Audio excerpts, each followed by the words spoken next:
Indeed, and greetings unto you, beloved and holy friends.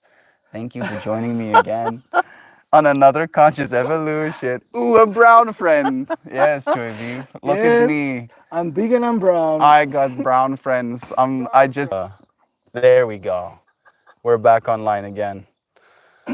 Our Wi-Fi spazzed out for a second. Let's grow like a My tree. brownness overwhelmed Yeah, he was like, Wi-Fi. suddenly YouTube is like, I've been trying to suppress this whole time. Computer says no. So let me introduce today's stream topic. Let me introduce David as well. David is one of the friends that I met at this festival that we just went to. Joy Vive goes, I'm round two. I was actually talking about you, Joy Vive, before the stream even started, where I was like, Joy Vive is gonna say some whackness, and then you went straight for the wax. So I met David at this festival I just went to. We connected in multiple different ways. It is David that I told you friends about, that me and him could have these conversations where, as you have the conversation, you start realizing that in the way that this person responds, that there are other conversations you are allowed to have. And the conversation kept getting deeper and deeper. We did exchange numbers. He mentioned to me he lives in Witbank, which is an hour and a half or 2 hours at most away from here, that he wants Well, to come we're in through. the same province. We're in the same province, exactly. So my parents left yesterday and I sent him a message. I'm like, well, this is the situation. If you want to come through, please do. And he missioned, literally. I made the effort. Yeah, so that is technically the inspiration for today's stream topic. We're talking about how sometimes, most of the time, to get the good things of life, we're gonna have to work for it, right? And that work comes in multiple different ways. To attach it to yesterday's stream topic about energy exchange, you're gonna have to give some sort of energy if you're going to receive something in turn. David is, of course, much more mature than I am. He's worked a lot more in his life than I can even imagine. So I feel there's a lot for us to explore in today's stream topic. I appreciate you, friends, making the effort to be in the stream. We have Kristen saying, "Hey, lovies, I'm going back to bed, but I wanted you to know that I love each and every one of you." She's been a little bit under the weather. I hope you're feeling better Oh, soon, Kristen. sleep well. Sending you lovins. Rest well. We'll be here with you. Doctor saying, I'm convinced anytime we see a dark skinned person, they were brought there just to show joy. Yes, exactly.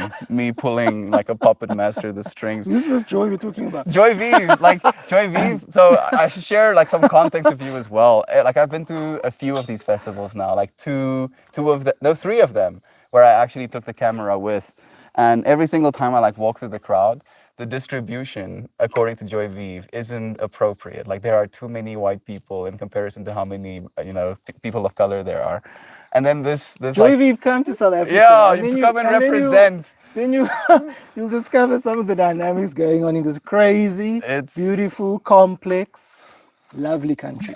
it's multifaceted. And then at this last festival now at Earth Dance, Yeah. she was again making like, and then I literally was like walking up to people of color, being like, "Wow, look!" Oh, You represent. You are loved, dear friends. Thank you for joining us. I agree, though, Doug, that Kristen rest well. Good morning, says Jovan. Sending loves to all of our friends. She says hi to you as well, David. We do love David already. He's fantastic. Well, David might be as old as some of us. You want to share your age, David? so I'll be turning 50 soon in April. Where we now? September, or end of September. 6 months time. I'll be 50. How do you feel about that, man? I've never had an issue with my age. I've never hidden my age. Um, it's never been a thing. Mm.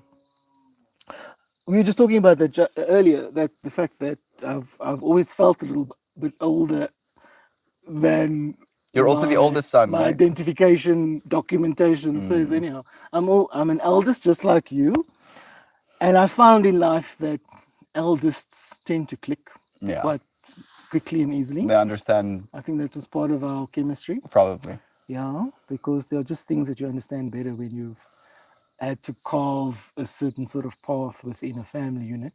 Yeah, Our, like our parents, bless them, They practice on us as We're firstborns. the trial babies. Yeah, and they get some things right and they get some things wrong. But yeah, so life gives us that as a gift, I believe, Yeah, 100%. because I found it to be a blessing because it helps me um, handle certain things better, I believe, and also deal with people in a very in a way that I think is different to or than that would have been if I wasn't a firstborn.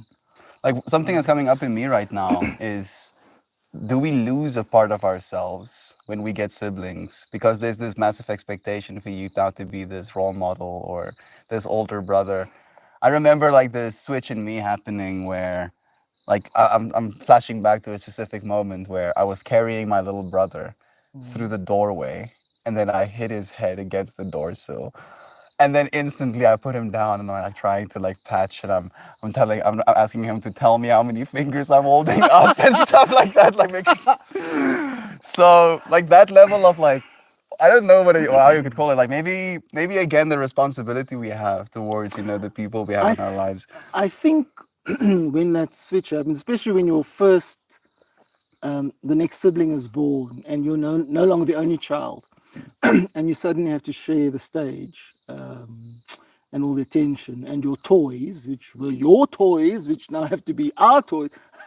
And then it's only you want to play with that toy because it's in their hand in that moment. Yeah. But I think that those feelings and that transition, I think, is difficult because we're still children and and we still want to enjoy a lot of attention that a child's supposed to enjoy and focus, and then parents often make uh, the switch almost immediate for us, um, expecting us now to be mini adults Yeah. and help with this new little one. However, the point I want to make about that is that over the span and the course of life, you know, and I have decades to look back when talking about these things, we all go through that anyway, Yeah. because we all transition from being children to being young adults to being proper adults, if you will, and then to being parents, to being parents of teens and young people, which I think is a different category as well, 100%. and then to start being grandparents. So we all go through that anyway, where life has this pendulum where, you know, at the beginning of the swing, you're at the complete receiving end of stuff. People are busy pouring into you, your parents, your extended family, um, role models, other role models, Teachers. teachers, very importantly, teachers. Yeah, so you have all these people that pour into you. But as you start to grow and grow up and then grow older, the pendulum is swinging and you slowly start to make this transition where you're receiving less and less and starting to give more and more because there are younger ones coming up after you. There are even people of your same age who may be struggling with something that you can assist with. So life starts to expect you to give. Yeah. And it's not announced, it just happens, you know? And so we all make this transition from being the only child, in a sense, the only receiver, Yeah. to where we need to give more and more. And so I think it sort of levels out. Like the thing When you and your siblings all have kids you and you gather around this lovely, the viewers can't see now, this huge fireplace here, one day in the future, and your kids are running around, the cousins are all playing together, and then it's all leveled out, I think. And those little issues that you might have had, you know, you as the eldest, particularly maybe with younger siblings coming in, long forgotten. like I'm trying to think now, like the time the time overlap, because I'm referring back to the conversation we had last night about how as I grow older and as I grow old, right, that my relationship with my dad might actually end up changing because there's a certain level of maybe connection that is shared in that, this understanding that we don't have forever to live, and like we have this level of maturity that we kind of reach within ourselves. I feel like a big thing that me and my dad kind of, bounce against is that level of they did expect me to be that adult and I never wanted to be, right? And I still don't want to be. And I'm like actively fighting that. So like the you mentioning, like the idea of me having children, I joke and say to my parents, I'm probably gonna be the last one who ends up having kids, right? So like Vessel will have kids older than mine. So it's like that like that's the thing that I'm kind of like referencing right now myself. But yeah, I think we all have kids. I don't have kids of my own. Yeah, you I mentioned. think I might have mentioned to you there was a time in my life, in my 30s in particular, when I went through this, what is commonly attributed to what women go through, just when they start to realize menopause might be knocking on the door. An And urgency I had arises. this sense that I really wanted to have children. I really had this very strong Drive. drive. But I wasn't married. I wasn't in a relationship, so it wasn't gonna going to happen. I didn't want it to happen in that sort of fashion anyway. But anyhow, the point I want to make there is that what I've realized is we all have children anyway. Um, we meet people. There are people in my life right now that I keep contact with, check in on regularly, whom I regard as my younger brothers from another mother. Just because we develop some sort of relationship where um, I'm a bit older than them, perhaps, and I find myself being in a position to help, um, be a sounding board, whatever. And so we all end up having kids anyway. The African saying, it takes a village To to raise a raise a child, child, 100%. becomes so true as you get older when you realize these nuances. I always think back when as a young child, and the whole discussion of how kids are raised is probably a whole series of talks and so on. But when we were young, there was no problem with a child, Yeah. and even the next door neighbor could do it. And if it so happened that you were naughty two doors down in the street where you were living, and a neighbor had to set things right. Oh my goodness, the hiding you'd be in for that night when your parents got to know about it Yeah, you would get double probably hidings. be worse than what the Yeah. neighbor did. So things have changed a bit, but yeah, so we all have this responsibility, I believe, um, towards, especially towards younger people, not just children, I mean, younger people in general. Life's difficult, life's hard.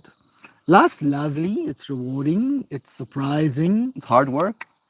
It's hard work, but sometimes it's hard work when it's a slog, Mm.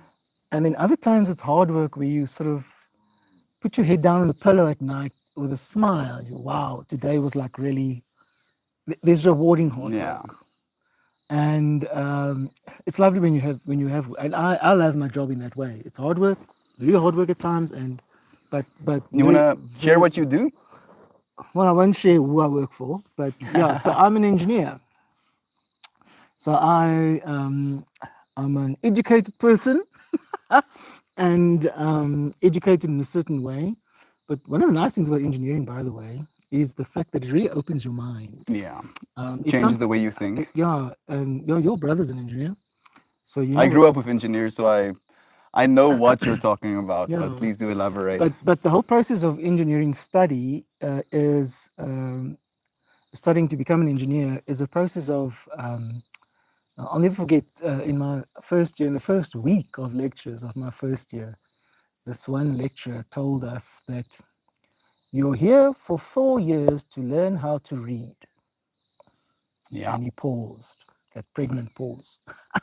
That you. So, and it as the years ticked by at university, his saying became so true that you learn how to do things, and also the interesting thing about engineering is that it's not just for engineering. So many of the engineers that I studied with went on to do such diverse work, starting their own businesses in fields not directly related to engineering, but just because engineering, like few other courses of study, really opens up your mind. It teaches you problem solving as like a Problem primary solving thing. and getting at the bottom of things, um, which I really enjoy. Yeah.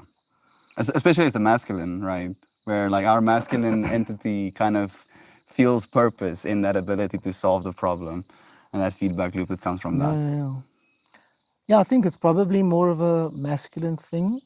I know some excellent female engineers too, though. Yeah, no, no. I believe like all of us have that polarity in Yeah, us. yeah, yeah. Mm.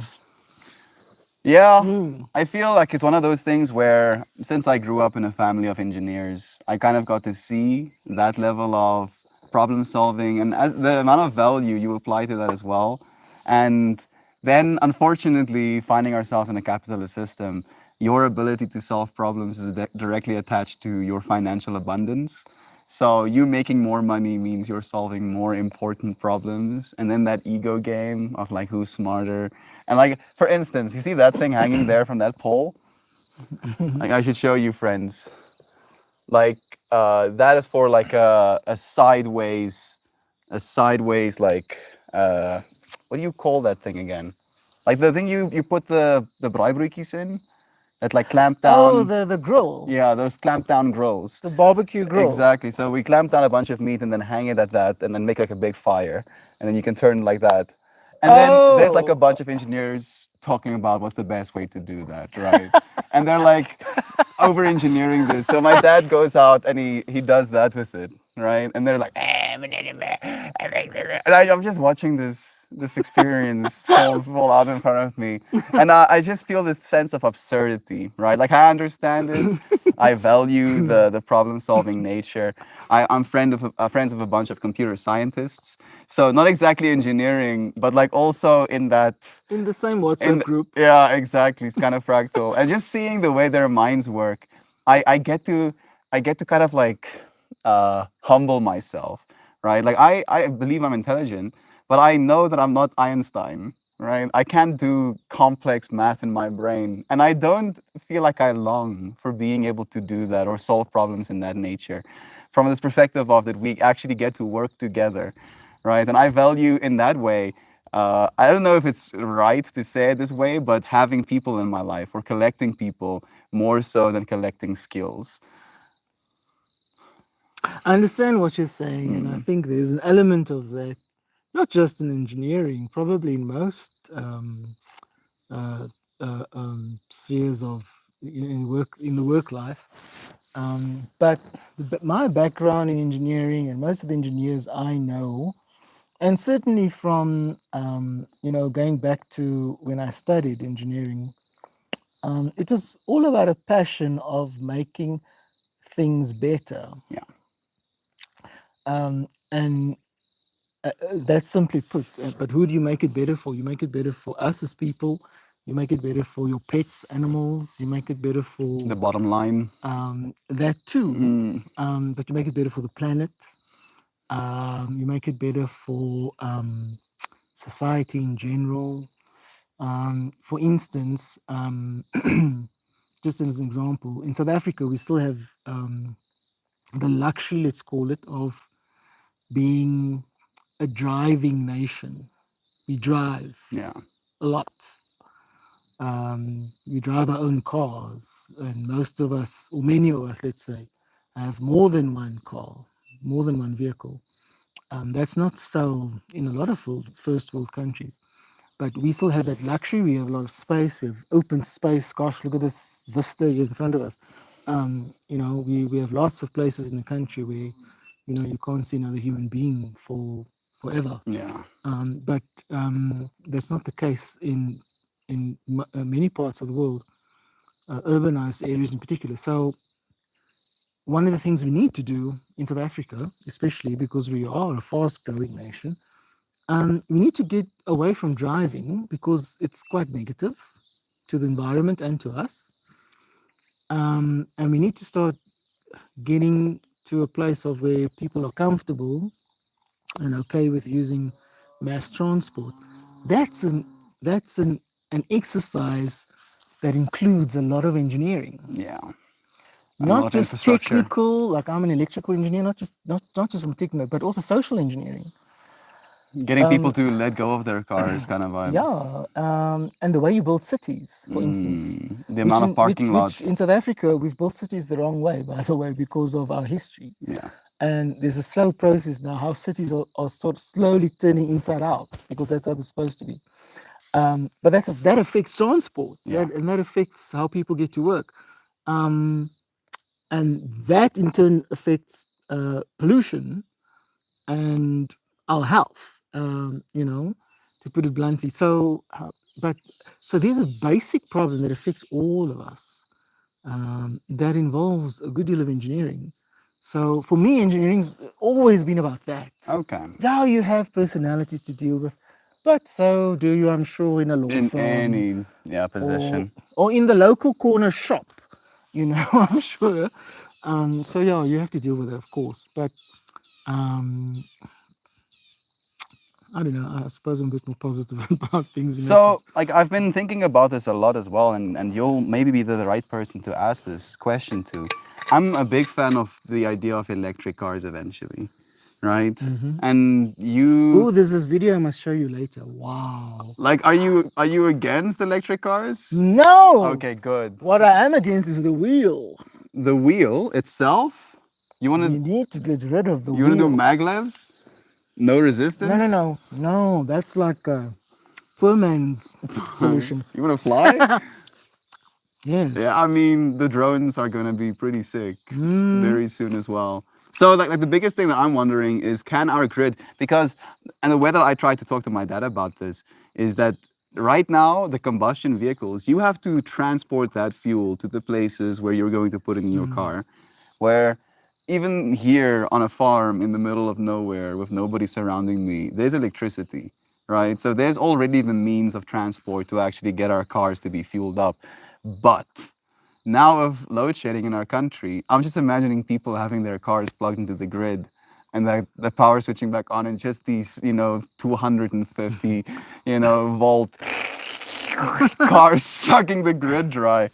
It might actually be eventually like something that we can rely on as well, if it can be both ways. But that's probably like also such a nightmare. How does that even work? If we put solar on our farm, how do you put Which you power should look back into, into by the the grid? way. Yeah, it's very good. I almost know. Like my dad just keeps fighting me because every single time load shedding eases back up, it's like, and I'm like, bro. No, it's not just not to overcome load shedding. There are other very good reasons to do that. But anyhow, don't worry about electric cars. They have to come. It's Yeah. like even legislated, but it's that's not the issue. Um, the transition has to be managed, of course, and the people that are dependent right now on the internal combustion engine, going all the way back, by the way, to the Middle East. Yeah. They all have to somehow find a different way of operating and living. There's a lot of money. So there's a lot of transition that needs to take place, macro and micro scale. But there's no question that electric vehicles are they're actually here already. Yeah. They're not even coming. And they're here good. already. They're really And good. they're here to stay. And just as in South Africa, the first car I think arrived around about 1820 with the British settlers coming down to the Western and Eastern Capes, I believe. And it's spread from there. The electric vehicle will do the same thing. You'll roll up into your local filling station and there'll be some sort of plugging in point. You'll have to do it at home too, because I don't think you'll be comfortable sitting at the local filling station for 2 hours. It's 30 while- minutes now, dude. So But 30 minutes is still. improvement, surely is coming. But my point is, electric vehicles are coming. But there's the next phase, right, which I believe we need to get to, right? And that's to get rid of the wheel completely. So I'm sure you've seen the Flintstones, right? Yeah. With that log of a vehicle with these square wheels or whatever, and the feet. So the wheel has come a long way. I'm not saying that that was real, by the way, I'm not, but I the get wheel I has get what come a you're long touching way, on. Yeah, like right? it's Stone Age technology kind of Yeah. vibe. And moving away a little bit now from the fact, from what drives the wheel, an engine, and what kind of fuel the engine uses.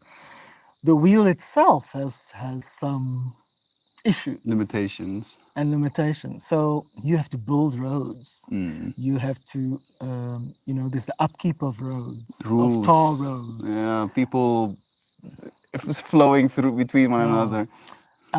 The fact that a lot of the rules of the road are established around the fact that you're on a wheel, and how many accidents are caused by the fact that you're on a vehicle that relies on the tacky meeting the tar, the rubber meeting the tar, and the issues that go apart with that.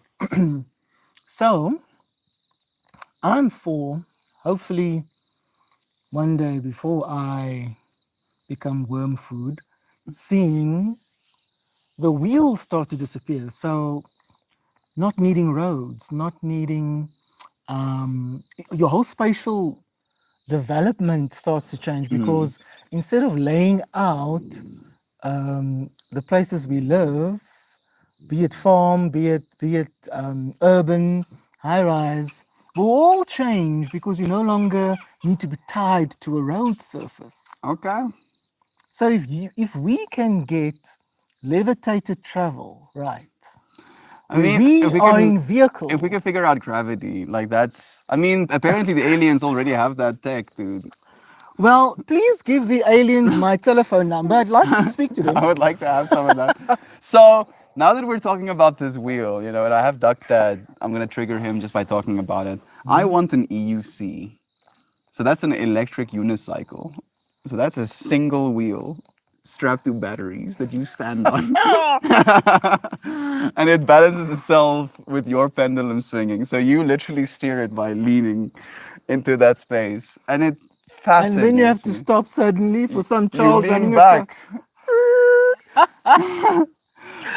Oh, So it's one of those things where, again, like I think of it from this efficiency standpoint, right? Because like you can fit many more EUCs in the same kind of like footprint, one, and you don't have to move a 2-ton vehicle to move just David around, right? You jump on a single wheel. I mean, I don't know if it's going to be comfortable driving from Witbank to Gobbersdal on a well, single while wheel. we still have the wheel, the more wheels you have, the more stable the vehicle. That's true, but also the more So resistance. my little blind dog Ricky, who I don't see right now, don't know where he is. He's probably He's at around. the back of the house. Yeah. The vet told me when he started going blind that, well, of course, dogs are far more reliant on their sense of smell than their sense of sight. Our primary sense is sight. Their primary sense is Smell. smell. Yeah. So they form a picture based on smell, really, and the eyes are the backup to the picture they form. Whereas with us, it's the other way around. Our other senses are secondary to our sight. But the vet said to me, because I was very worried when he started going blind, at home he's fine because he knows so many steps here and then down the passage. If you didn't know he was blind at home, you wouldn't know. you wouldn't realize he's blind. Anyhow, and he bumps his head around here as our first visit, so he's getting to know the place. By the second or third, you will be amazed. Anyhow, but the vet said to me that dogs don't really, and this is what stuck with me. It wasn't even a vet visit. It was the vet friend of a friend of mine in Johannesburg who said, dogs don't really mind being blind that much as much as we do. And that really calmed my spirit about the whole thing and eased my worrying about this doggy of mine. And I realized he's a quadruped. He's on four legs. They've quadrupeds, mammals, all the other mammals besides us and maybe one or two others. They drop out of the womb virtually being able to walk within minutes. and because they have 4 legs, so balance is much Like easier. I heard this recently. Just to iterate on this, did you know that a rhino is lighter on its feet than you are?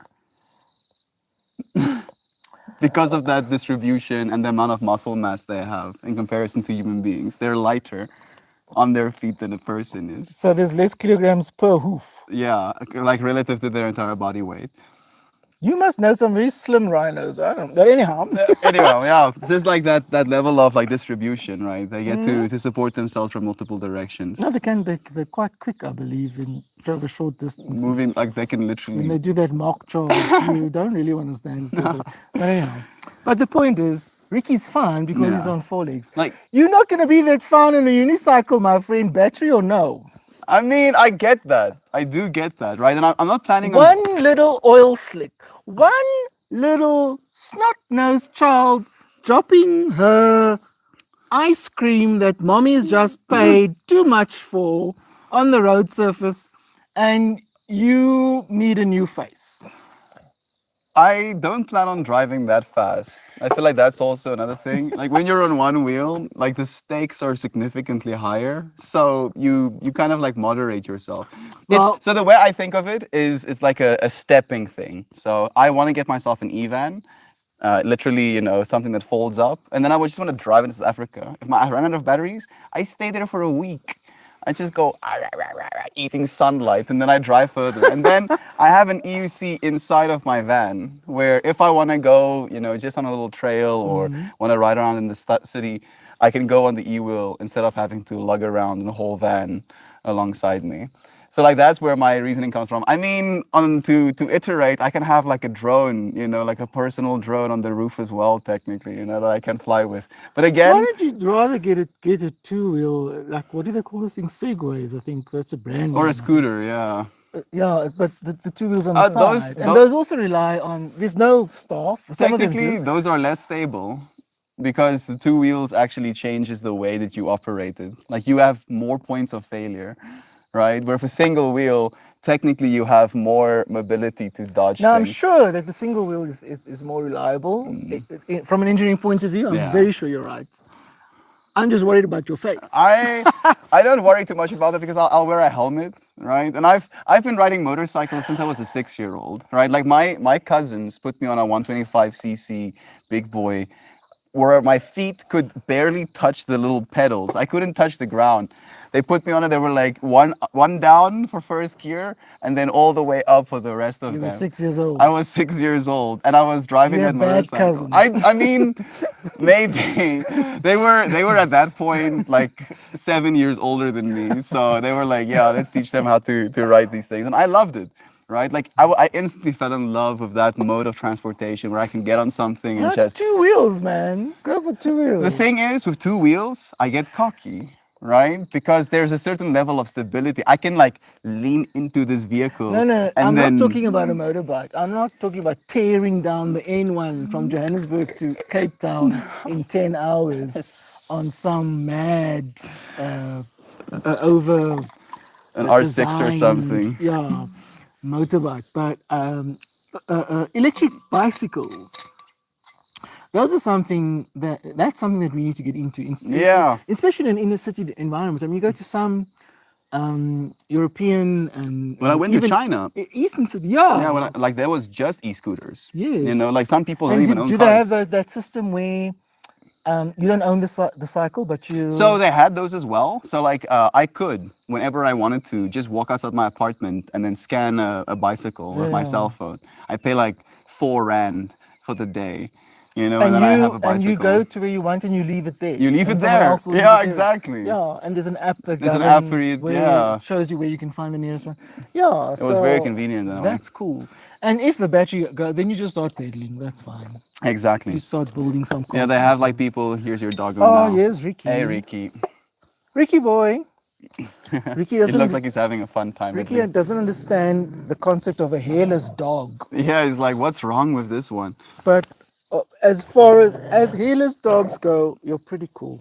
Eva. Come, Ricky. Come, boy.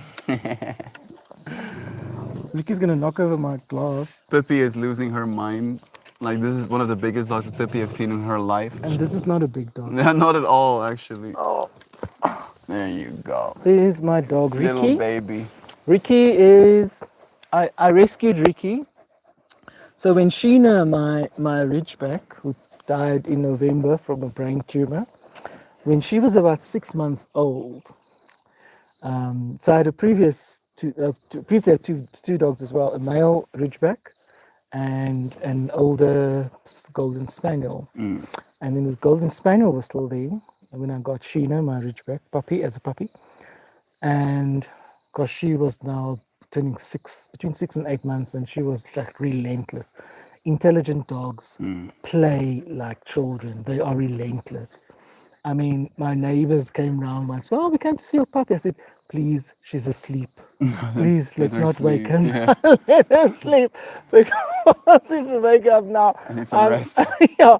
So anyhow, and then this little boy, I remember coming back from a work trip to the office. And it was the end of August, because I remember it was payday. It was the last Friday or whatever of August. And there was this barking outside the office. So it was a short Friday, half day. And outside was a horticultural guy. And I said, where's this dog from? Because we're in a fenced off business park. Mm. And he said, no, this dog's been here for a week. And the dog was barking at him, but he was sitting and barking at this guy, busy raking the lawn there or something. And I brought him into the office, and this guy from the building next door and we gave him something to eat, something to drink. I could tell he wasn't scared of people. He was very thirsty. That day I took 11 ticks off him in the office, on the floor in the office. My other colleagues were just like looking at me strangely. I took photos of him, made a little poster, took it to 3 nearby vets. If anybody wanted to claim him, they could contact me. The SPCA said, no, well, if nobody comes forward within a week, he's your dog. And then took him home. At that stage, I wasn't really thinking of this is not mine. Yeah. But that sort of made me think. So immediately I thought, okay, I need to take him home and see how he gets on with Sheena, my Ridgeback puppy. And according to someone who knows these things, he still had one little baby tooth, one of his incisors, I think, which meant he was probably about 7 months old. So they were the same age, which now would make good sense for me. I took him home, and he and Sheena started playing immediately, and that was it. So I was now the proud father of 3 dogs. And about a year and a half later, the older one, the Golden Spaniel, Lady was her name, she died in my arms at the vet. We injected her. It was a special moment, actually. And then it was Sheena and Ricky. Now Sheena's gone, buried on this beautiful farm just outside of Witbank where I live. It's the farm where I take them when I go away. It's the kennels are on the farm, and the kennels owner offered that I could bury her there. So that was really special. I have this beautiful picture of this valley, and in the middle is where these 2 guys were busy digging the hole to put Sheena in. It's beautiful, beautiful green, and this river in the background. Scenic. Wow. When I show people this, I said, wow, what a beautiful resting place. So she's buried there, just like 10 minutes from my house. And do you want to get more dogs? So the plan is to get 2 Ridgebacks now. Like, I don't actually know what a Ridgeback looks like. You must Google it. Hey Google, So can you show me a picture of a Ridgeback? Here are some pictures that Ah, wow, those are beautiful pics. there we go. So let me up the brightness on my tablet quickly. 2 of these boykies. So for those of you who don't know, show one with the back. If they show the back, they normally... Oh, wait, they have like a ruffrug. Actually, yes, a Yeah, ruffrug. That's the ruffrug. Afrikaans name. That's the one I know. So they have like this. You see, it has It's a like very this extended ridge on the back. and like it's like almost like coarse. So the fur sort of goes this way, like Ricky's fur is going down, but that ridge, the fur goes the opposite direction. Yeah, I think that's a good photo people can see. Yes, beautiful. You want to get 2 of these? So I want a male and a female from 2 different breeders. You want to have some puppies? Yeah. The odd thing is that the Ridgeback comes from this part of the world, Mm. and we have the fewest breeders. So it's a very popular dog in North America, in the USA, and in Canada apparently, Okay. and in Germany, and in Russia. And they have far more breeding pairs in those various countries than we have in South Africa. So I think it's a great pity. So I'm a little bit torn because, if you're a dog lover, you also don't want to bring dogs into the world that aren't going to be cared for. Yeah. And we're a third world country, so lots of people don't have the means to really look after pets to the level that maybe Like we have. I actually during high school we did like this Ubuntu task where we would go into the townships and like take dog food to people that in the same way couldn't take care properly of their dogs. And like that's where I really saw how even despite dogs not being taken care of, the amount of love they have for their owners. That there's nothing. It's not about the love, It's really just about being able to afford care. I Exactly. mean, dogs are like us. When they get older, they start to need care. Exactly. And it's expensive care. I mean, if you're lucky and you have a medical aid program as a human being, that assists you. And even most people well off enough to have medical aid aren't well off enough to afford Dogs medical aid. I bet, yeah. So, and to pay for that out of pocket, Like it's treating your like I don't know if they do, but treating your dog's brain tumor is gonna like cost probably comparable to what a person's operation is gonna cost. yeah. So, there was just a point and the doctor wanted me with Sheena he gave her medication, epileptic medication, actually, that people take. Okay. And he said that if the cause of the seizures that she was having, 5, 6, 7, 8 a day, was a brain tumor, the seizures would break through, as he put it, the medication. But if the seizures were at some other cause, then the medication would help. So for about half a day, she had no seizures, but then they started returning.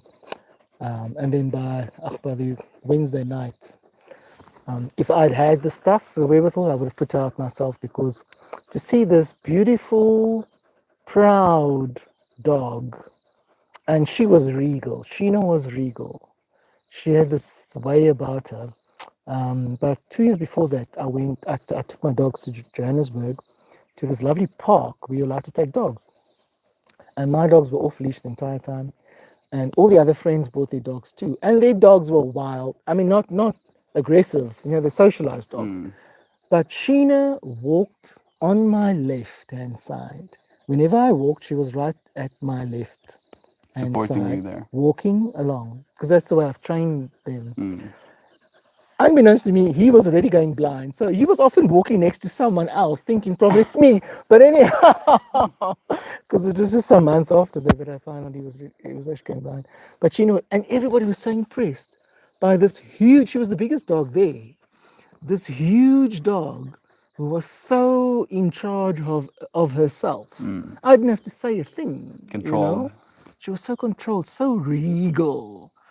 But to see her go through what she went through that last week of her life, like I told you, from the one Thursday she was rolling around in the grass in the sun, Being herself. starting to warm up in November, to when she could no longer lift herself up, to be able to do the basics. And it was, if I had the stuff there Wednesday night, I would have done it myself. 7 o'clock when the vet opened that Thursday morning, I was there. I said, Doc, it's time. You're not going to wait till Saturday. And fortunately, he didn't. I explained to him what was happening, and he didn't even need to see. He could see in her eyes. Yeah. And I was holding her like this,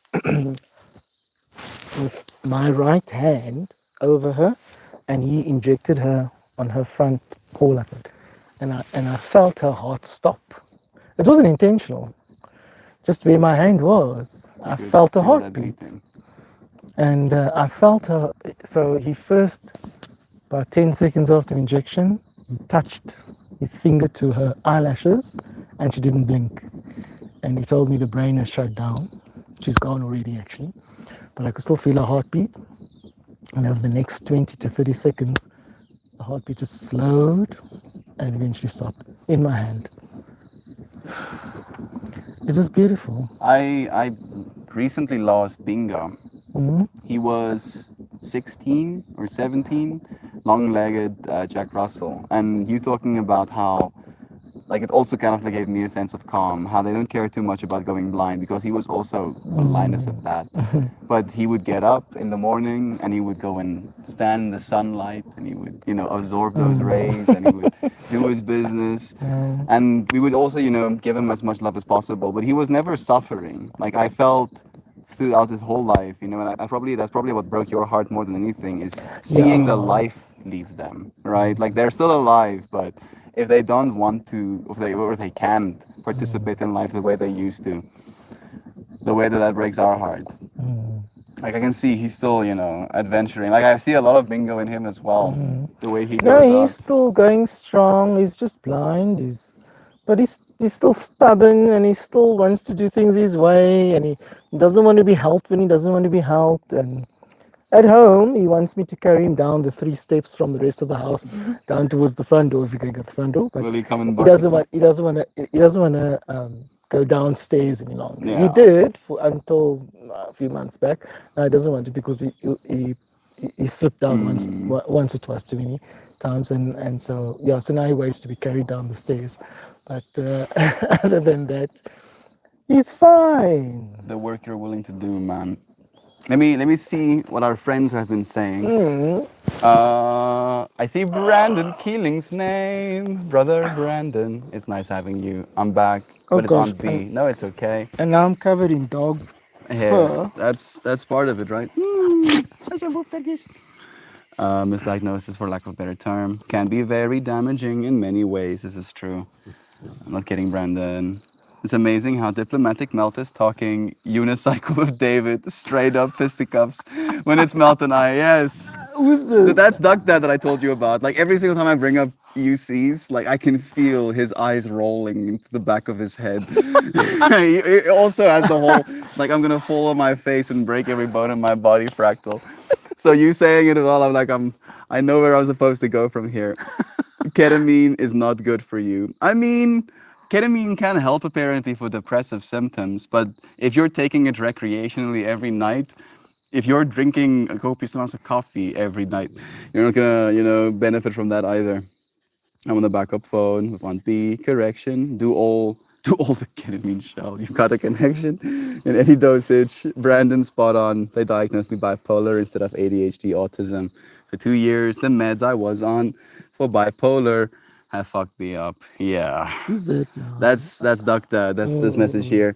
Like I feel, unfortunately, and we had this conversation this weekend as well with that dude at Onamea who was like giving that talk about the mushrooms. Oh yeah. Like unfortunately, the medical industry and the psychology industry kind of wants to simplify it, right? And just give you a diagnosis so they can try and solve the problem. And then they give you medication and you spend 6 weeks on that medication and then you come back and they try again.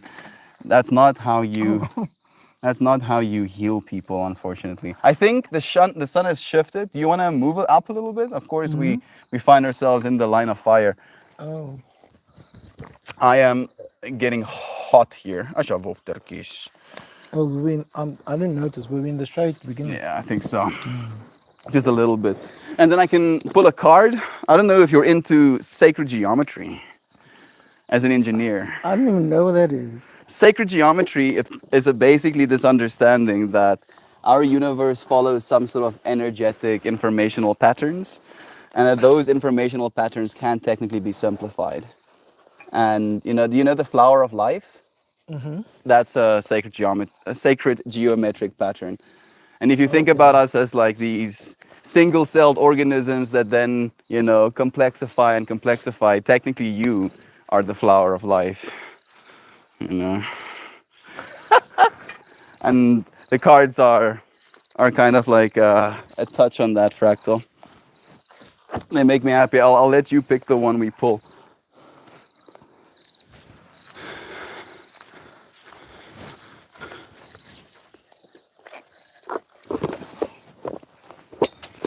Do we need this? I'll bring it as well. Thank you, man. Puppy, wie is rustig. Die woefie is nie kwaai nie. Hy is net nuuskierig. Rustig, rustig, puppy. Rustig, rustig. Oh, goodness gracious. Yeah, we have a friend that has a husky. And he Ooh, mentions that, two huskies are- technically. He mentions that if you own those animals, you just kind of have to come to accept that every single surface in your home is going to be covered by hair. I have rules. Uh-huh. So my dogs have their beds, one in the kitchen, one in my bedroom, and they're not allowed on the lounge furniture. And I used to allow them on my bed, but now when you have a huge ridgeback, you know, the dynamics change a bit. And I'm gonna have two huge ridgebacks, then it's really gonna change. The discipline. So, and unfortunately, it's not right. It's not. It's problematic to allow them on as puppies and then not as adults. You know, they don't understand that It's an transition. association thing for them. You know. Like I've seen, big dogs where like people used to carry them in their arms when they were like little pups, and then they grow up to be like 60-kilogram animals, 130 pounds, and then they still want to be they still want to be picked up and carried like that. Like it doesn't click for them. So much love is being shared. I'm sorry that your friends. I think we're like talking about some misdiagnoses. Maybe like there's something about the work that we have to do, right, or the work that people try to do with us. Let me see. Not offensive. Joe Schmo, blessings to you. Understandable, Joe. For me personally, I've stuck with natural options as much as possible. Yeah, I'm not a medical professional, but I do prefer psychedelics. Most of the healing I've done with the help of psychedelics. Melt feels the same way. You do about the meds. You're not alone. Exactly. Little Ricky. No, it's okay. He doesn't know what he's doing. He's just being present. I see you, dude. I see you. Ricky likes you. That's why he keeps coming to you. I have very personal experience. I also have opinions. I've never here to offend anyone. Joshua, we know, Brother Bear. You only show up in love. True joy. I wish I was someone's dog. They just innately know how to live and be happy. Like again, right? Like thinking about Bingo and thinking about little Ricky here as well. Like this dude is old, right? Like he can't see as well anymore. And he enjoys getting some lovins just as much as anybody else does. Right? That level of presence. Like Simon Thomas's drug debates are risky. Yes, they are. Just like politics, religion, a whole lot, a long list of stuff that's risky. So the thing that I feel about the drug debate is that prohibition doesn't work, right? Like you're not gonna make things better by telling people they're not allowed to, because people will figure out a way to, if you make it illegal or not. And then by making it illegal, you're just creating a vector where people can actually be exploited or hurt by putting stuff in their body that they don't know what it is necessarily. Yeah, I feel we all need to be educated about very many things. The more you know, the better off you are. But there's a side of education which can only be practical, Also true. experiential, and that isn't. And I'm not saying now that we must all go ahead and Go and try all the drugs now. in the world. Yeah. No. No. But there's I think what I was saying to you yesterday, there's room for everything under the sun. Yeah. And even that can be a bit, or that saying can be a bit problematic, because some things shouldn't exist under the sun. There's some bad things. So the way I like to articulate this to myself is that we find ourselves smack dab in the middle of infinity, right? And within infinity, everything, including the bad stuff. So I believe that if there was bad things not under the sun, there would be a that thing-sized hole in an infinite universe, which is impossible. No, I believe evil exists. Yeah, I do too. I believe evil exists, and I believe there are things that we would all be much better without. and I'm not just talking about substances now. I'm talking about things that people do to each other too. Um, there are plenty of things that the world would be a much safer, better, happier place without. Um, You want to name one? Throw something under the like bus? theft, for instance, Like crime, theft, or, yeah. you know. But again, I also believe that people who steal things don't want to. Not technically, right? Because I've been in that state Well, of mind. I don't believe anyone is really born a thief. Yeah. I agree with you there. Because like I feel like this current system we find ourselves in, where you have to survive. Like I imagine people that get born in a township, right? Like I understand very well how privileged I am to have a family that can take care of me, that have a piece of property, that have the finances to feed me. But there's a lot of people in the world, a lot of people in South Africa that do not have that frame of reference. And if you've never in your life had enough to be okay, stealing isn't that big of a problem, right? Like it's something you can make sense of. And I believe that there's a difference between theft out of desperation, yeah, like hunger, need, or theft out of jealousy. and theft for any other reason. Yeah, But nevertheless, and this is difficult to say because I've never been in that situation. I still can't see myself, even when in that situation, going that far to want to steal from someone else. you know what it And it is? is difficult to say. Like And, the way that I it might try even to, be upsetting to some people for me to say that because I haven't been in a yeah, situation, right? But the point I'm making is theft still hurts someone. yeah, Crime hurts someone. And so it will always be problematic, no matter what your motivation is. exactly. I think that the restoration that needs to take place, and a perfect justice system, by the way, is about restoration and not just punitive. Yeah, So it's not just about punishing the person we have one of the best who did the wrong like thing, criminal justice courts in the world, actually, here in South Africa. in theory. In theory, yeah. So it's not just about punishing the person, the wrongdoer, but it's about restoring everything as far as possible Yeah. to how it would have been if that event Didn't occur. didn't occur. And that's difficult. But if because that would go much further to to heal the one that's been hurt, Yeah. you know. So yeah, oh well. The way I try to make sense of it again, is like an opportunities kind of thing, where I'll walk up to people and show them the tools that I can use on this device. Like, have you seen Midjourney? No. Maybe I should show you this. Right? Like, this is something that when I show it to people, they have this feeling of whatever I'm looking at right now seems kind of magical, right? Like, I don't know how this person is doing this. So I don't know if you ever wanted to make a work of art.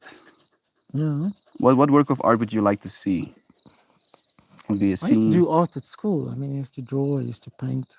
What was your preferred like subject matter? In terms of art. Yeah. Did you do animals, nature scenes, Oh, people? you mean like subject? Oh, lots of. I don't think an artist really has a real favorite. Mine is flowers. I love flowers so much. But I haven't seen one real flower though. You have all these like Psychedelic your flowers. psychedelic flowers. Yeah. The beauty of a real flower Is the delicacy, Mel, the soft edges. I have outside my back door in Witbank the most beautiful arum lilies. ARUM. Google that. Hey Google, It's the most. show me some it's RM the- lilies. The flower looks like what I These would pictures should imagine the most beautiful princess looks like, or whatever. It looks like a young woman in a wedding dress. That the flower is amazing. Oh, varkore. Yeah, what a beautiful name. Yeah, But it's cool to see the difference in like language. In that's an Afrikaans, aurum we lily. call these varkore. So they are native to the Western Cape where I come from, Cape Town. I mean, along the beach you find them like growing in the dunes sometimes. They're so So beautiful. they're So beautiful. They weirdly love wet enough, weather. John's mom, Yeah. this is her favorite flower, and she has a tattoo of one on her body. Did he tell you that? No, she showed me a photo. Oh, you visited him. Yeah, Huh? I Yeah, visited yeah, him, yeah, and I yeah. was like, we connected on the Fark lilies, and the fact that you also actually like these. Yeah. So, I mean, the beauty of that flower, it's just amazing, and it's all natural, Yeah. and it's transient. Of course, It doesn't it's last. You see, yeah. like that's one of the things that I kind of like about the digital space is that I can duplicate said flowers, and eventually I want to attach smell-o-vision to it as well, right? Mhm. Where depending on the curvature, depending on the color values, I can share different, scents as well, scent profiles. So, Mhm. do you wanna see RM lilies? Is that gonna be our thing? The artwork we make? Beautiful RM lilies. Growing where? In the field. In the field. What's the sun looking like? Sunset, sunrise, Oh no, it's midday. It's midday, morning light. Morning light's the best light. morning light I love my garden. Morning light's the best light illuminates. for anything that grows. What more? What else? Huh? What else would you like to see? Um, no, let's see what it comes up with. I Okay. like one solitary lily. It doesn't have to be like a bunch. So now I was gonna think a little bit. So I don't know if you understand how these LLMs work, these large language models like ChatGPT. Yeah. It's basically just like a bunch of data that creates like weights in a network, and then those weights get pulled like prediction algorithms. And this does the exact same thing, but with photos. So it's been trained on massive amounts of image data sets, and then with a There we prompt, go. you can literally out of latent space information like this. It's gonna be done in a second. There we go. There you go. Now, based on your prompt, There we we go. got ourselves unique Now, works of art. can you imagine anything more beautiful?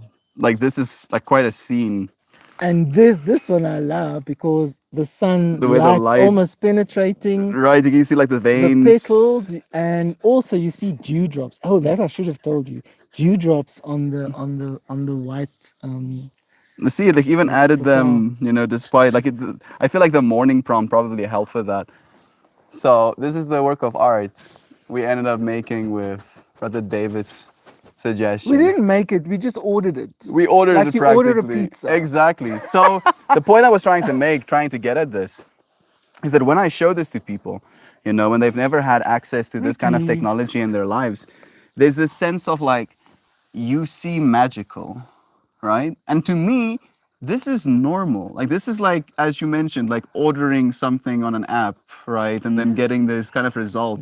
And to think of that as like the reason people end up stealing things. It's not so much because they don't only, have like that limited access to these things that they might want, but in their frame of reference, there's nothing they can do to earn that level of capital to even imagine themselves being able to afford those kind of things.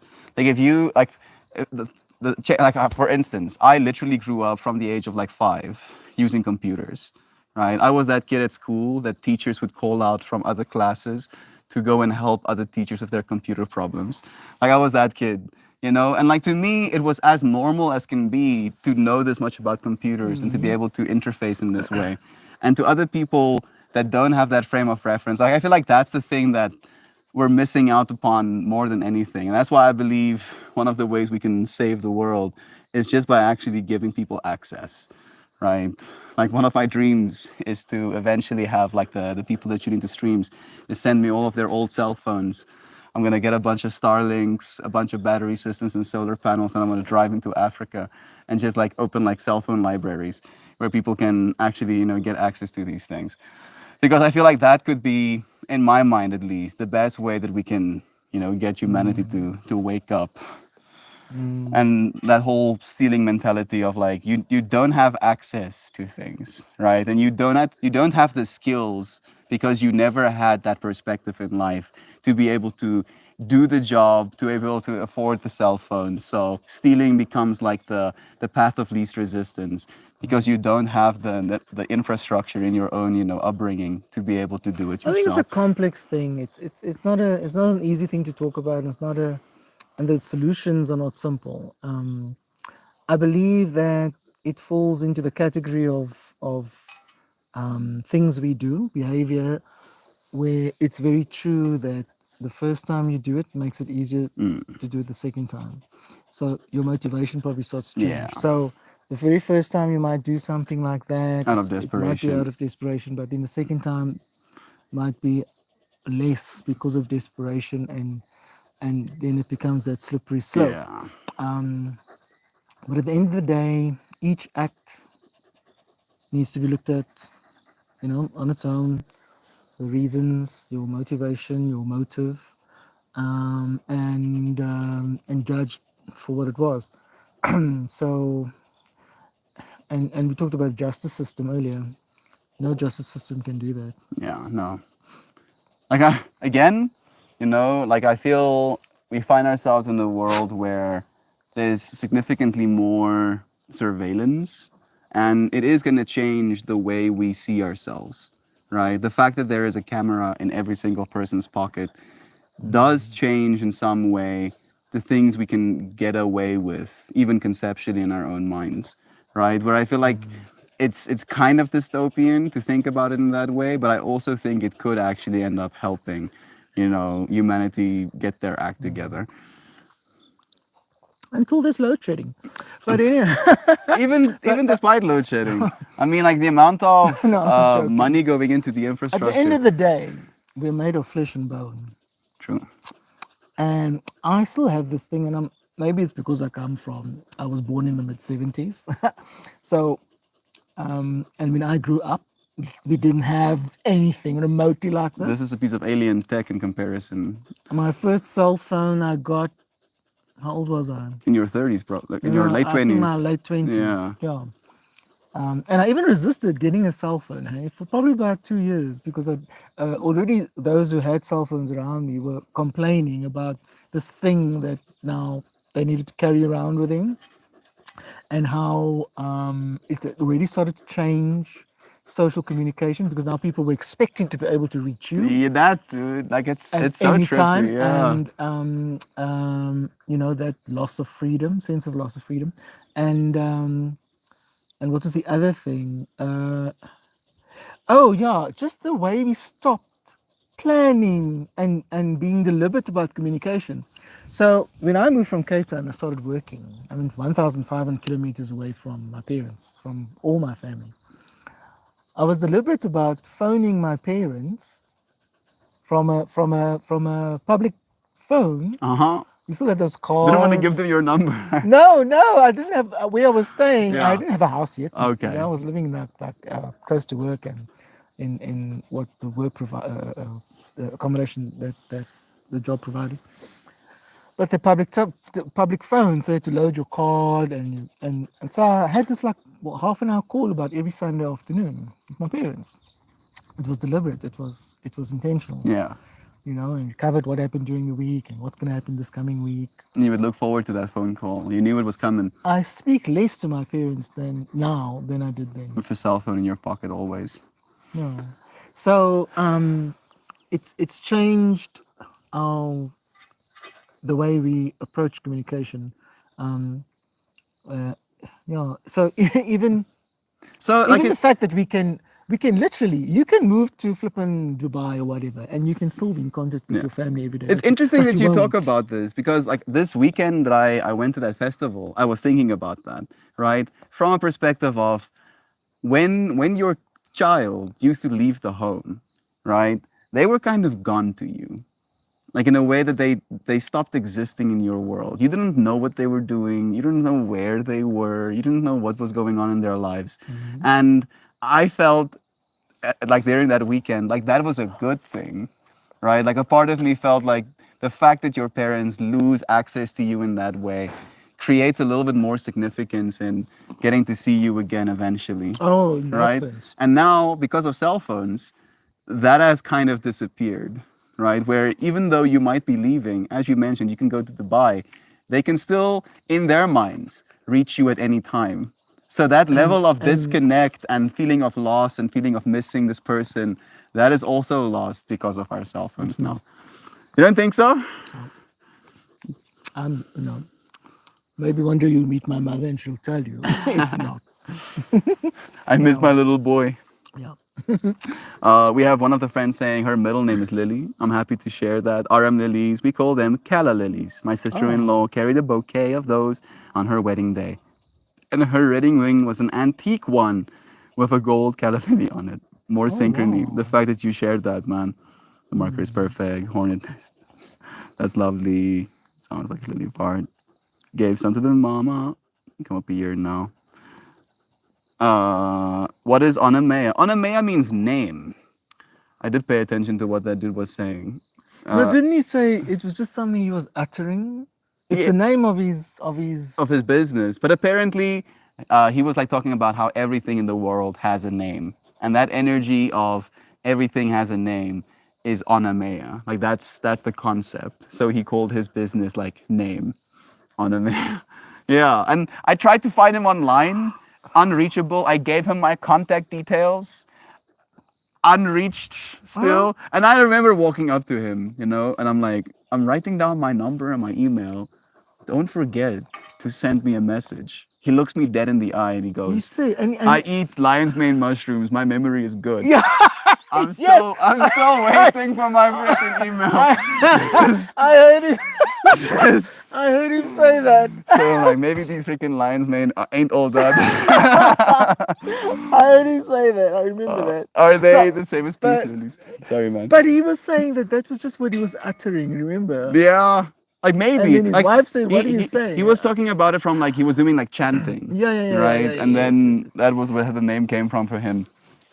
I don't think they're the same. I could be wrong. I have peace lilies and Mikasa, and they're so pretty. Now, Missy Sham, when I look at them, of course, they grow mushrooms. Hey, John is here, not psychedelic ones. Yeah, they grow reishi, turkey tail, cordyceps, and lion's mane. Like, and I want to eat all of those. Did you know that turkey tail helps with breast cancer? You know Paul Stamets? He talked about Paul Stamets. Paul Stamets' mom had breast cancer. And out of her group, she was in the 20% that actually survived her trials. So, you know, like I want to eat medicinal mushrooms. Like we used to have those in our diets, but because of our capitalist system, everything has been commoditized. So we're losing out on that stuff as well. I don't think they're the same. Could be wrong. Love is true either way. Mr. Bash. So Shannon, Shanansky, she's into batch flower remedies. So from 1938, there's this dude called Dr. Batch that does healing with flower remedies. So instead of extracting the stuff from the flowers and then giving that to people, he believes that those flowers, the scents that they put off, the shapes that they occupy, by putting them into water, they transfer their frequencies into the liquids. And then if you give those liquids, depending on what frequency the different things, you know, kind of occupy, you can help heal people. And she started sending me these remedies. And there's this one called agrimony, which makes you deal with your anger. And when I started taking that remedy, man, it was like a demon tried to claw its way outside of me, bro. Really? And I had to deal with it, and I dealt with it. And afterwards, I felt this sense of calm. It's almost like learning the frequency of yourself by putting these frequencies into yourself.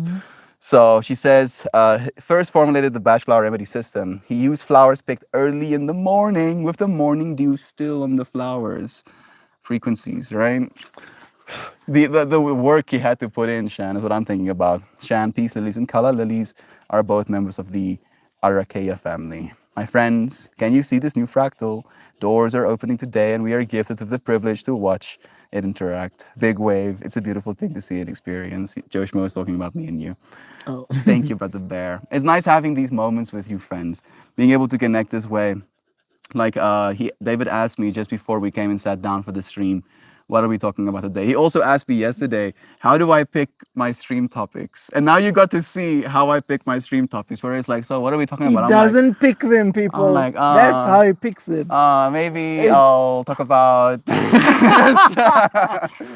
And then, like, as I mentioned to you, I feel like that level of unpreparedness allows me to be authentic in one way. But then, you know, I did mention to him that I feel I am in some parts being called to maybe like spend an hour before I actually sit down and stream to do a little bit of Not every preparation. day, but let's say there's something that you feel that you need to cover, or someone in one of the comments says, you know, raises something that you think you need to talk This about. is important. Then maybe it's going to be worth your while and your while to go into it a bit, The distance. prepare for it a bit, Yeah. you know, to really cover it well. Like I So have. there's no problem with that. I have tried to, like, and I've mentioned that to you as well.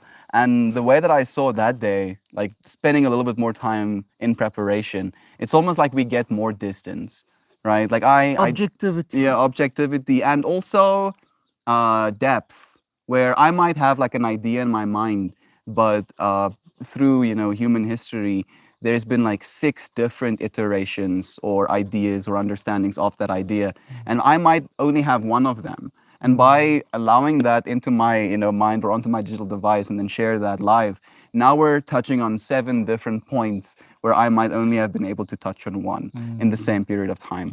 And I do value that. Might be a little bit of an overload, but we're here And to consciously also, evolve. if you constantly are just speaking off the top of your head or out of your own experience, then you're only constantly speaking out of your own experience. That's true.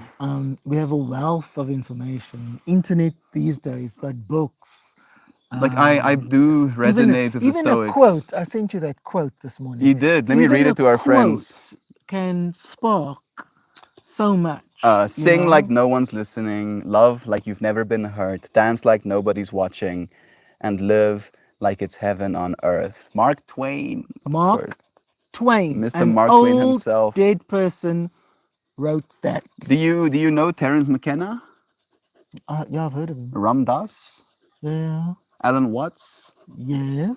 Those are my teachers. Those are the dudes that I've learned You know so what? much from. You know what becomes an art as you get older? To read people you don't like. You know, I've been called to read Nietzsche for that reason. I need to read Beyond Good and Evil now, man. Not necessarily that you don't like, but Like that I feel aren't your go-to. Yeah, I feel like your- pushed. Like in my mind, I think Nietzsche was having a bad trip, dude. Like that dude was messing himself up. Like he understood a lot, and he was like so beautifully floral, and like he was literally studying languages as his main thing. So the way he writes is so gorgeous. But like he believed one of his philosophies is that you can always kill yourself. You know? So you can, I yeah, suppose. technically, like that was one of his like core things of like, oh, you know, like life might be bad, but you can always kill yourself kind of vibe. Oh. And then he lived his life in a way where he did technically kill himself. Like he messed himself up rough. he like ran himself into the ground. And like a part of me worries, right? If I understand too much of what he understands, that I'll lose a sense of awe for life in myself as well. So I do agree with you. No, you're too young to be that cynical. Don't worry. That's true. Life has many surprises and roller coaster like bends and turns. The lessons. and that still await you. All of us, actually. Like I because of the way that I do these streams, I value the time that people are willing to give me, and I put it as almost like a priority, the energy I bring into this space. And I try to be very vigilant with that energy, right? Like I try to imagine, you know, negativity as like the worst case scenario for my eventuality. I don't want to reach a point where I'm jaded or where I lose hope for humanity, because I do plan on doing this indefinitely, right? I've shared this. I'm going to consecutively stream and I'm only stopping when I die. That's the only way for me to stop, right? And then I imagine me in 90 years, 900 years or whatever, right? If I get lucky, still doing this, still trying to change the world, not succeeding, right? One post at a time. One post at a time. And I believe I'll make the difference that I'm here to make. But I worry, like genuinely, that I'll lose hope in the difference I'm here to make. And I'm almost like trying to make sure that I don't. And meeting people like you kind of reinvigorates that hope in me as well. Also, be open to the fact that while you might keep doing this, that your motivation might change, your goals may change. Because life's about change, my friend. Ooh, do you see these gray hairs? Life is about change. The only Change constant. is the only constant. Yeah. Amen. There you go, boy. So, the feeling of, what's the best word? Not comfort, because change is not comfortable. Not always. No, it's never comfortable. I mean, if you're You may get used to it, and you may become good at like it. I take But cold it showers, never really becomes right? comfortable. So You told me about I it. changed myself from being comfortable to being very uncomfortable, and then changing from being very uncomfortable to not. That feels real nice, right? My brain is like, yeah, good job. I get dopamine. Like mini high, okay. But any growth, any development, right?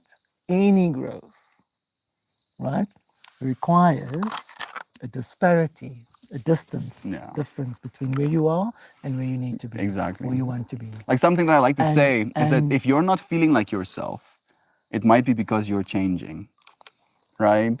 And like seeing it from that perspective as well, because sometimes we find ourselves in that like, oh, I've lost all this progress. So why am I not as calm as I want to be? Why am I not as satisfied as I want to be? And if you don't feel like yourself in that moment, it can be you being in the process of changing again.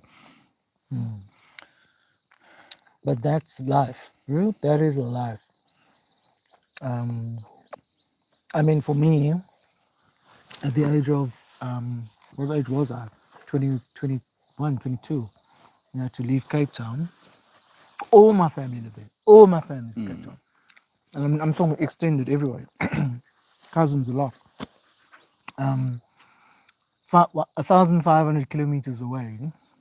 That's like 18-hour drive, and that's like if you don't stop. It's not something you are gonna do kind of vibe, right? Like At that regularly, age, at that exactly. age. At that age, That's like big swaths of your life, you know, that you can justify almost. it's major change. The younger we are, the more easily I think we face change. Not all changes, of course, but Default mode network kind of stuff. yeah, because I mean, every year you go to another grade. You know, things are changing more regularly for us, so we're in the whole change management mode as youngsters. Yeah. Then, you know, there's a plateau that comes in midlife. You have kids, you have a stable job that you've been in for years now, and you sort of get used to things. Stabilizing. And it's that plateau, and then it's a comfort zone, and you appreciate all the change you've had to go through, and I think you forget the changes that are coming Yeah. because you go into another phase of Like- life where a lot of change starts happening. Something I say like on the stream Once as like more. a conscious evolution thing as well is like people grossly underestimate, right? How much change there is still to come in comparison to how much change they've experienced. Where if you have to go back 10 years to who you were 10 years ago, you can be like, oh, I'm a radically different person 10 years ago. And then if you go 10 years forward, you're like, oh, surely I'm not going to be that different, right? And like that's also again something that I'm worried about. Like if I'm gonna change that much, how do I make sure that I change into who I am, right? And the only way that in my mind I've been able to change into who I am is by doing the things that I want to do. And this is one of those things, right? That's one why of them. like change, like and we experience that throughout this week again, right? Multiple different days, multiple different places, multiple different people, like moving around, different connections, you know. Like there was so much change happening in my outside world, and still I got to be consistent with this. And for my mind, it helps me create a little bit of like anchors you. structure. Exactly. That was good. But we, you know, this is all sort of topic about when it comes to change in us as individuals as we grow up and grow older, that hopefully you are becoming the person that you should be. And in that becoming, that's citing things in a very positive light, going downhill with the wind at your back. Of course, a lot of things can happen that throws you off that path. Um, to be sort of very maybe frank about stuff, suffering abuse or having some major crime committed against you, An extreme or financial issues, things that you didn't plan for and weren't your fault. or like medical difficulties where Medical you have to get issues that operations, crop up, cancer. where things just crop up and that are not your fault is the point I'm making. So it's difficult, but I believe the thing to do there is to still try to, and this is where your family and support structures come in, to maintain this sort of bigger picture of life and how even this can, even there may still be something in this to learn or whatever. Very difficult. I would imagine. I can't imagine myself lying at a young age, relatively young age, in my 50s, in a cancer ward, for instance. There's such a lot that you would have to go through to get to the point where, but some people do it, Yeah. where you get to the point where even that becomes a positive thing in your life. But nevertheless, one of Mark Twain's quotes talk about, I might be getting the wording wrong, but you can tell a lot about a man's character by the adjectives he uses. I like that. Mark Twain's got flipping good quotes, bro. He's Like old people. I'm thinking Old about people are wise. again But- with this experience I had now, where John's mom lost her dad to cancer, right? And the last, like, going through this experience of knowing he has cancer, trying to get treatment, trying to go through the operations, and almost like that creating this certainty that there's only this much time left with this person.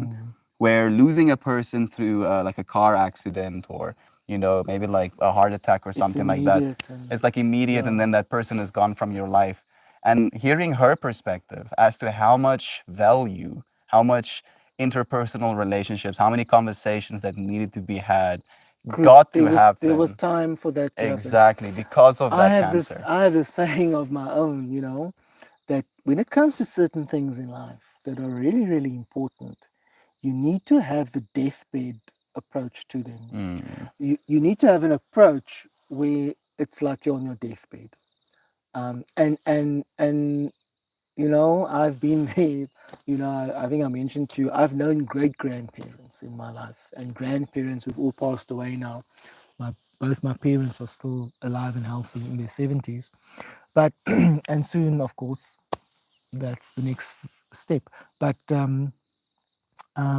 when you adopt that deathbed approach, then the nonsense doesn't matter. Yeah. So within families, like we started off discussing, there are all these little issues, and you did that to me 15 years and 3 months ago and 2 seconds. And my younger brother is like that at this point, bro. But on your deathbed, the important stuff is what matters. Yeah. The rest It's fades noise. away. The rest doesn't exist. Exactly. Those conversations around someone's deathbed are really, really special. They're really important. Memento mori, man. Yeah, because they know this is business Yeah. and we need to sort this out right now. Like there's no extra chances to make things right if I fuck up right now, kind of vibe, right? And it's unfortunate that we like, and it's the same thing with like medical intervention or people eventually starting to exercise or taking their health seriously, that there has to be this catastrophe, some sort of like you're gonna die now event that happens before people actually make that switch. And unfortunately, we're all a bit vain and a bit self-centered. So it's part of the human condition. So we all think we're going to live forever. We all think that we're always right, even when we're wrong. We're always, we're problematic that way as human beings. And hopefully, we have enough loving people in our lives to help us see when we are wrong and help us see our limitations in a positive way. That's why family exists. That's why we are social animals. We can't do this. We can't do this trip alone. We can't do this daily ride around the revolution of the planet alone. This annual ride around the sun alone. We can't. It's not. It's we're not made that way. Yeah. We're not created that way. So we need all that sort of input. But and great. It's a good thing that one of the things about getting older is that you're more gracious about accepting your limitations. Yeah. You're more gracious about accepting help. You're more gracious about A part of me, being criticized. a part of me is happy that I've gotten there without having to be old, right? Like the previous conversation we had about the engineers thing. Yeah. Like that's what I was trying to get at. Like I'm so happy with being helped, and like admitting that I don't know what's going on right now, right? Like for instance, my brother, the mechanical engineer, he fixes cars, right? Like he'll do that. He'll be under the car doing everything, changing the oil filters, or taking the gearbox out and trying to get stuff fixed, taking the brake calipers off and replacing them. And that's not, even though I'm not telling myself that it's impossible for me to do that. I just know that I'm not the person that is in that way skilled like that. And I'm like the person who will like celebrate, like scream at the top of my lungs how cool I think you are for being able to do stuff like this. Vessel, he bought himself like an old Volvo from 2004. So it has like a cassette tape as his media player. He takes the radio out. He finds the digital binary, reader, where after it reads the cassette tape. He wires an audio jack onto that, little binary so he can play audio on his car from a cell phone, right? I'm not gonna do something like that. That's just not who I am. But I can celebrate him and be like, "That's so cool that you actually, will go But it's through fine that." that you have your own stuff Yeah. going on. That's fine. I think, and also don't think that you've arrived. No, oh no, no. know, Like I have like 50 years before I'll be close to arriving. Like So life is this merry-go-round, and things are changing. It's better like a roller coaster. Things are changing all the time, and sometimes you fall off, and hopefully you land onto a different roller coaster, and you keep going on a different path. But life is just this joyful experience, or let's say can be this joyful experience of newness and beauty. And there's just so much to do. There's so much we can do. Even just appreciating something like this space. looking at a tree. This and if you just like stay quiet for 5 seconds, you realize that things have started to grow quiet.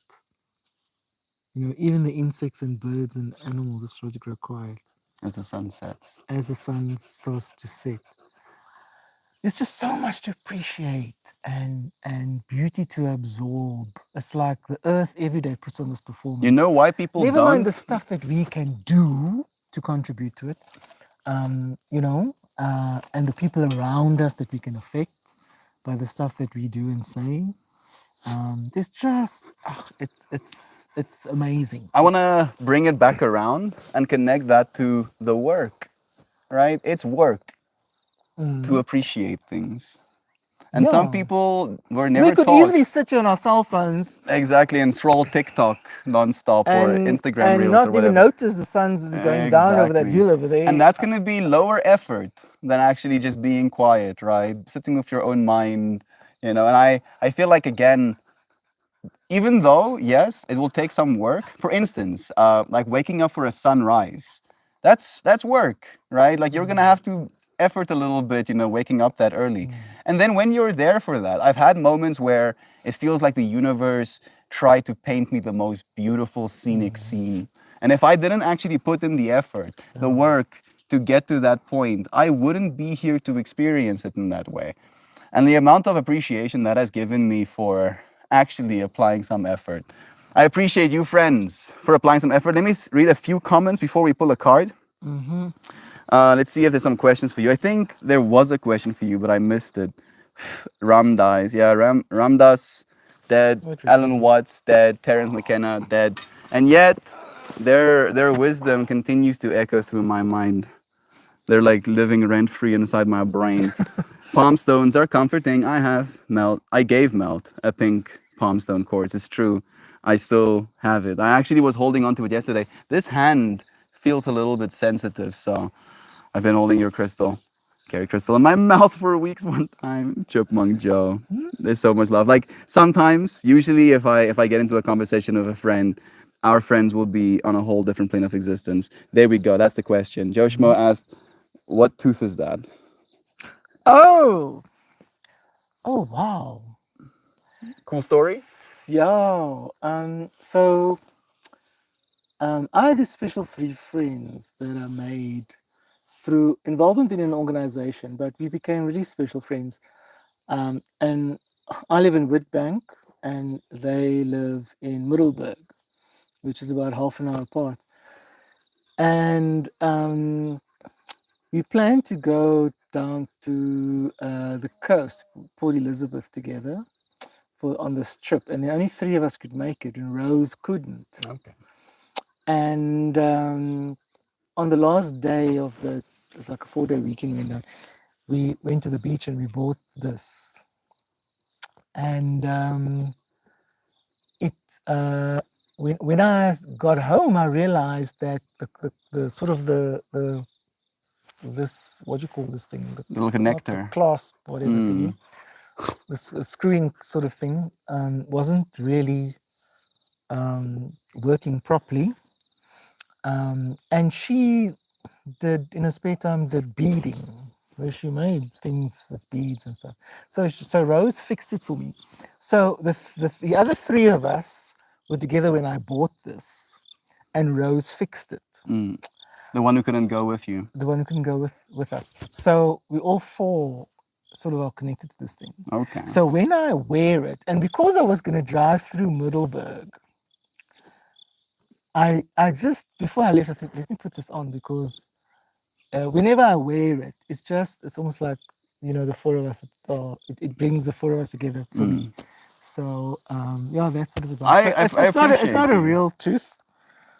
I don't know if it's a real tooth.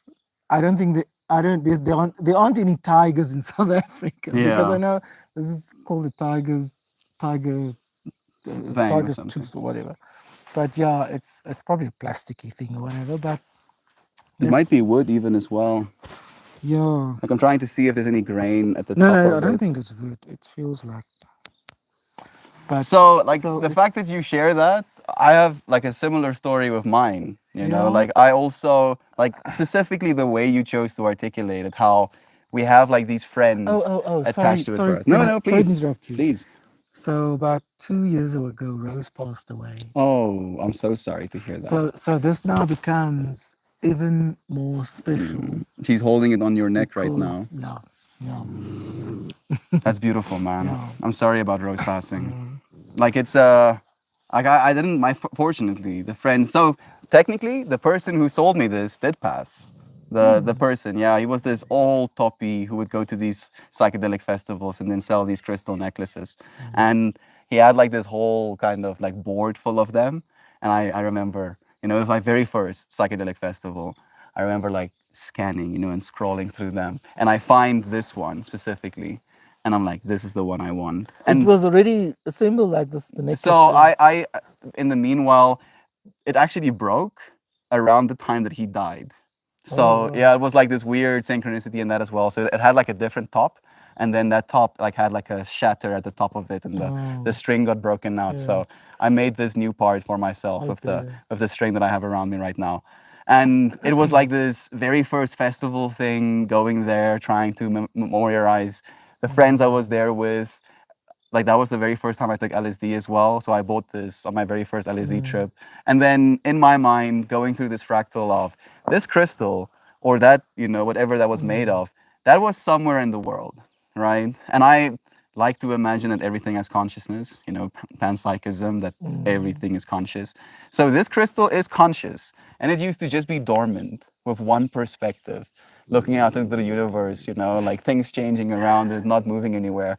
And then a person that has the ability to manipulate space and matter took that out, recreated into a necklace, and now I choose to wear it with me. And I believe it gains experience alongside me, right? So I get to carry those friends, all of this information that I've worn it for, all of that experience, you know, now is kind of like attached to me in that way as well. Well, I don't believe any of that, but He is an engineer, so but I resonate with what you're saying because it's our memory. It's what we attach to things Exactly. that's important. Like- I mean, if Ricky just pees against your fireplace, there it doesn't mean for me that that water now carries some consciousness from the Loskop, beautiful Loskop Dam I just was.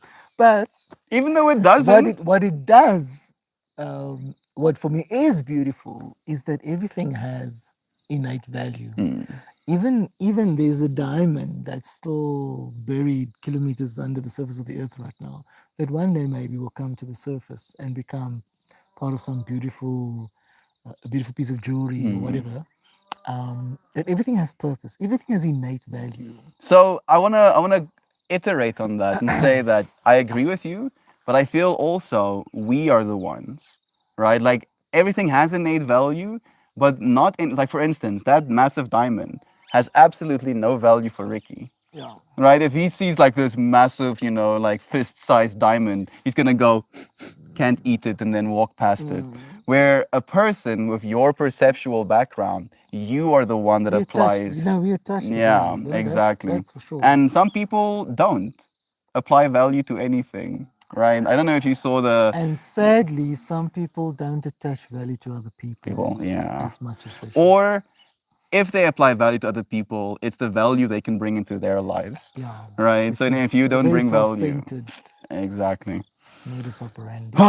What is on the necklace? There's some lines. It's maybe like a little bit burnt, like some char. I think this is the same as this, sort of a plasticky something. I don't know if it's plastic, man. It might be. It might be. like I don't know if you've seen those like tusks of a warthog. Yeah, I'm thinking that might be it. Really? Like warthog tusk. But anyway, for me, it reminds me of Rose and my Yeah. friends. That's what's important. That's it the could connection be made for of you. paper for lucky. I don't know. I've avoided being stung so far. Don't get stung. I mean, I've been stung by many Stung by different what? things. Probably bees. Bees are the bane of my existence, says JV. Are you allergic? She just doesn't want to get stung, right? I mean, like living into your 20s, you know, never having been stung by a bee is a pretty impressive feat. I've been stung. It's not that bad. Nah, it's just uncomfortable, right? It's more like a What's her name? Joy Vive. Joy Vive. I don't know whether you've had children yet, but I'm sure having a child is going to be a lot more painful than being stung by a bee. She has kitties though. Do you? Well, there you go. And then she recently went through a scare with thinking she's gonna lose her kitty. So like seeing her dip through that, yeah, that pain is probably gonna be exponentially worse than getting stung by a bee. I enjoy the age gap clash. Melt wants David to be awed by stuff, but David is a wee bit jaded and over it. It's very entertaining to watch. Who said that? That's Joy Vive. You see, like I knew. I think and I like Joy Vive. I literally, as I was like coming to sit down, mentioning the stream topic I'm going to talk about, I'm like, I feel like this is going to be the perfect conversation for us to have because of this difference of perspective. Well, Joy, that's some good luck. I've been stung more times than I can count. Me too. Of course, I put myself in weird situations. I feel bad. Condolences for Rose. Don't feel bad. Feel happy that she was. Yeah. Right? Apollo-thanks is a word I learned this weekend. Instead of saying sorry, say apollo-thanks, which means thank you for letting me make mistakes In and what be human. language? It's like apology and thanks attached to one another. Oh, Yeah, apollo-thanks. It is like it does sound like some sort of strange Yeah, word yeah, when you yeah, say it yeah, like yeah. that. Gotta get myself to weird situations. Gonna leave us hanging. Where do you think they live? On the set of The Lion King. Yes. Who's this now? That's we're gonna, after finishing this stream, we're both gonna mount our lions. Oh, and where then, we live. yeah, right into the sunset. We live in South Africa, of we're course. gonna fetch Simba now and feed him. Exactly. I mean, I'm out of the woods a lot. One time I tried to show off and walked across a fallen tree. It was hollowed out by yellow jackets. It caved in and I got stung 23 times. That does not sound like a fun day to me, right? Like, it's one thing getting stung by a bee, but when you get stung 23 times by yellow jackets, Yeah, you better be careful because you you can can become, die. Yeah, you like can become anaphylactic shock, they call allergic it. eventually, Yeah. and then one little bee will. Wasp visits me all the time. Maybe 1 out of 100 I get stung. They're just little critters, and if you don't act crazy, they don't act crazy. Yeah, they True. don't act crazy. Yeah, like even like we have wasps in that I little used to have building. this bottle brush tree. I removed it because it was right next to my driveway and it made a constant mess. And I planted a yellowwood tree, which is our national tree. So I love my national tree, my national yellowwood tree. But a bottle brush is, but the bottle brush was constantly buzzing with bees, and I love that about it. But it made a mess as trees go. Yeah. But yeah. Let's Always plant trees in your garden or plant in your garden that attract bees. Bees are becoming endangered. We actually have a bunch of friends here that consider themselves guerrilla gardeners. So they'll go like and throw like wildflower seeds in people's Into- gardens. And like they fight the system. Like in America, they can literally send the police to your house if you don't keep cutting your grass short, right? And they'll want to let their grass grow and like the little wildflowers so they can feed their bees. But It the would amount be of nice to nonsense. exchange our set of problems for the set of problems Yeah, America has. yeah. Like I think say that those to them a people have lot. too much time, I think. Like South Africa, I've said this so many times. I believe I got spawned here so I can learn patience, right? Like I feel if I got born anywhere else, I don't know if I'd be able to learn as much patience as I get to learn in this country. I've learned patience, and then in later years, I've decided to heck with patience. No, what's the new go-to? No, if you go down to Home Affairs and someone's not doing what they're supposed to do, then it's So- time to Talking about Home Affairs, crack a whip. Up. last Thursday, no, last Thursday, I went to Home Affairs to get my ID reissued. And I think something like Monday, they sent me an email that it's ready, right? And I was like, I'm gonna wait like 2 months to get this No, piece no, of no, no. If information. all goes well, you should have things, your driver's license, your I'm getting that renewed as well. passport, your your ID card now, within 4 months, within 4 weeks. Why did it change? No, that's how it's always been. Okay. Yeah, if it's longer, there's some problem. Yeah. But Like so they'll say 6 to 8 weeks. yeah, but it should apparently be- I'm supposed to get my ID first and then I can get my license again. I do have a license, but after the first festival I went to, coming back from China, I went into a petrol station to buy myself coffee, Mhm. and then I came out of my coffee and not my wallet. So my ID and my license and my card and you left the wallet. yeah, inside. Oh. I'm blaming myself.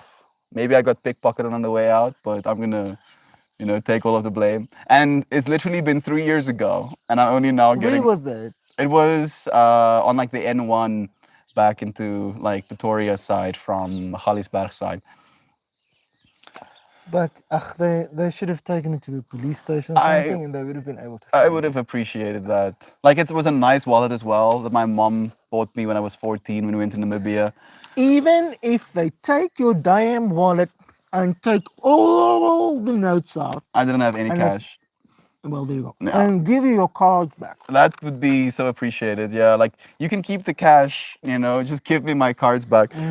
But I've been like kind of like against that, where my mom has been like, license, and I'm like, mama, So you don't have anything now. I know nothing. I haven't had anything for 3 years, and look at me, aliving. Oh, I don't need documents.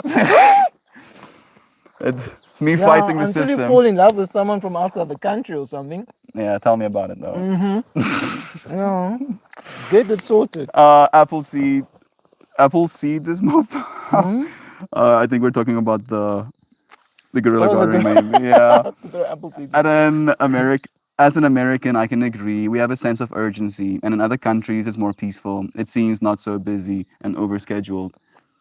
I don't think it's about the sense of urgency, but it's just a different state of problems. So, Yeah, I feel like they're really stressing out about just cost of living right now, dude. Like people America. are suffering. Yo. People earning Even like here, even $90,000 a year cannot make ends meet. Imagine. My very good friend Lydia, who's on her way back from Canada soon. So her mom's originally from South Africa, married a Canadian man, and Lydia left Limpopo province, our northern province, the hottest province of Africa, to go over to Canada. And she grew up there, studied there. She was back here for a few years, and then her mom got sick, and so she was back there now for about, I think about 2 years now. So now she's heading back. She sent me a message yesterday showing a flight ticket. Is her husband coming with? She's arriving on the 10th. No, she's not married. She's divorced again now. She's divorced now. Oh. So then, she and other friends were really looking forward to her return now. But she's been telling me, well, she's told me a number of times how we have certain things much better Yeah, than North America or even Europe. there you go.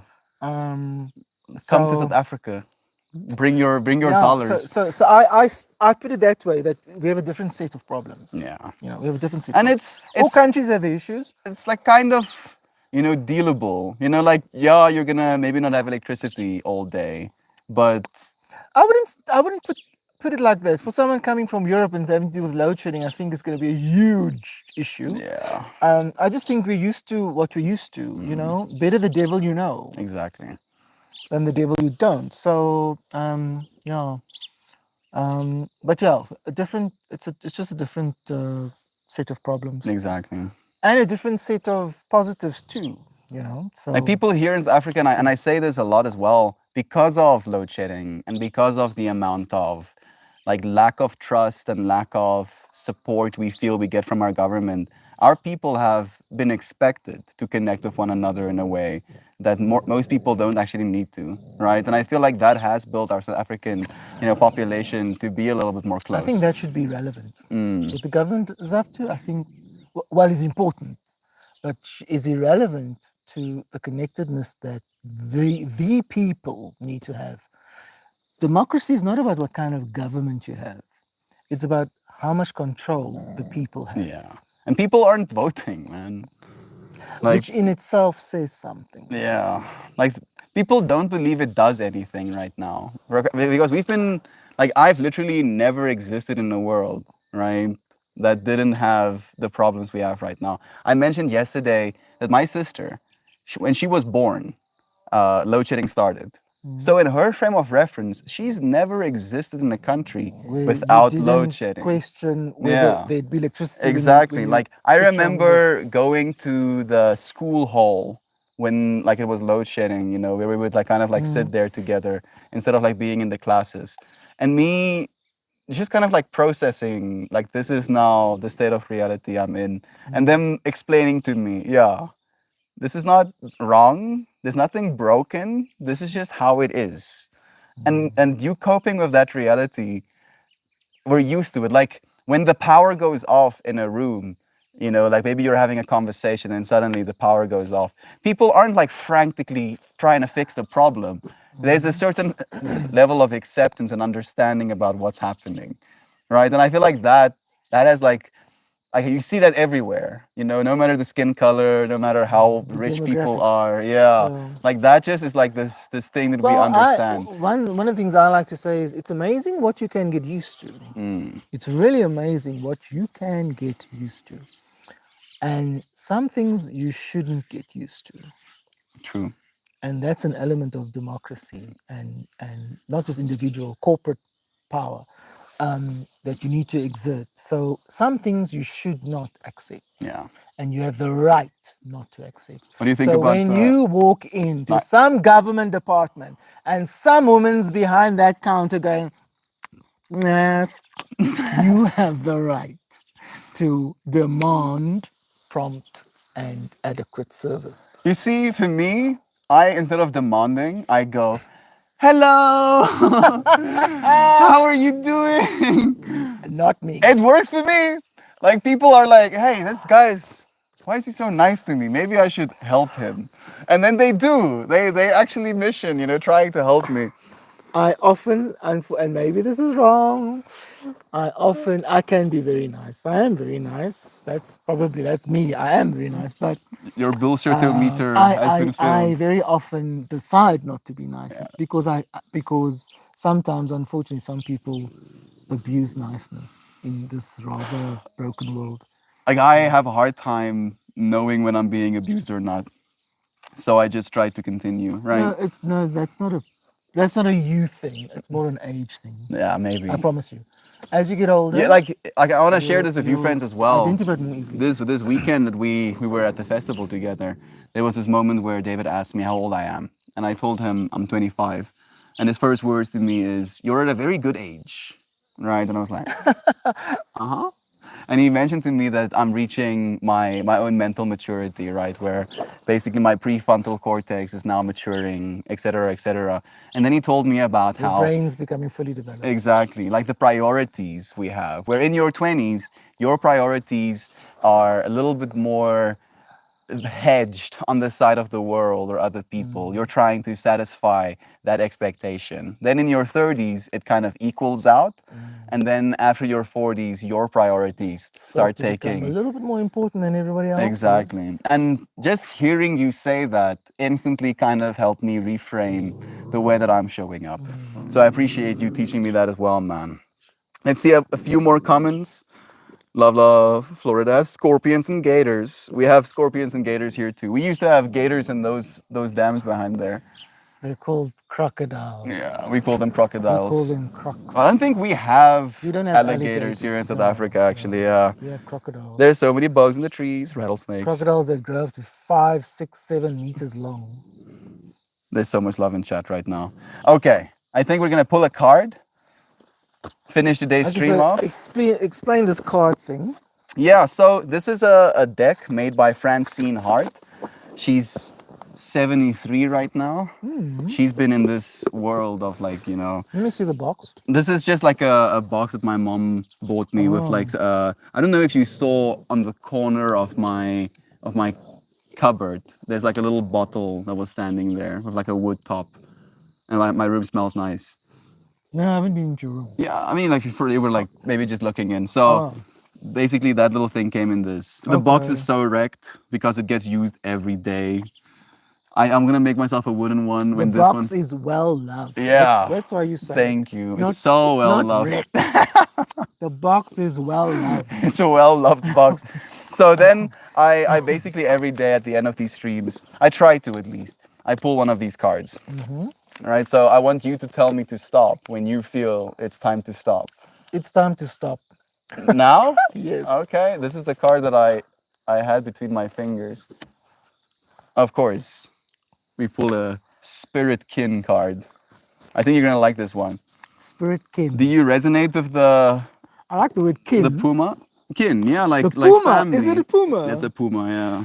I mean, the fact that you have just- I those just- look what- at the teeth on the necklace, right? Like that's I trippy, thought, no, I dude. thought it was a lion, but I mean, it's like a feline, but this is a puma technically. yeah, because there are 3 pumas.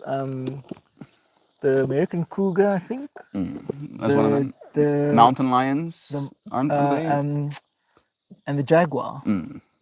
They fall under the group The of puma cats group. that the name puma. I is. think this is a puma. And I just recently watched the Black Panther again. The Panther is the other one. Oh, okay. So now you have that like that So connection. yeah, it just made me immediately when you said puma, it made me think of Black Panther. Like I'm gonna show you friends which is as a movie I well. love, by the way. Anyway. The fact that you friends asked about David's necklace. Look at that. Literally a Oh, tooth necklace around us. So like you picked the perfect card, man. There's a nice fire, there's stars. I like fire. So And this I is like stars. this is what it means, man. The shaman. And so the core concept Oh is wow! So there's a book yeah. that goes along with the cards. Exactly. And then you can kind of like read her interpretation of why she made this. She wrote the book too. She wrote the book, and these are like paintings. Each and every single Her one of own these. that like she painted Yeah, like each and every single one of these are the paintings that she did. I don't have a photo of her, do I? And she went through the effort, people, of publishing She a book. did the work, right? So that we can have this moment right now. So courage and transformation. Yesterday's stream was about energy, and one of the things that I really went into is transformation. I even used the word transformation in my poem. So I'm like, yes. Thank you, universe, for communicating with me. The shaman dances and drums around a fire and has called in the energy of his spirit kin. Mountain lion, also called puma or cougar, speaks of strength, courage, and transformation. Golden spirals kindle this fiery energy. We here call upon this magnificent spirit kin to demonstrate the gift of courage.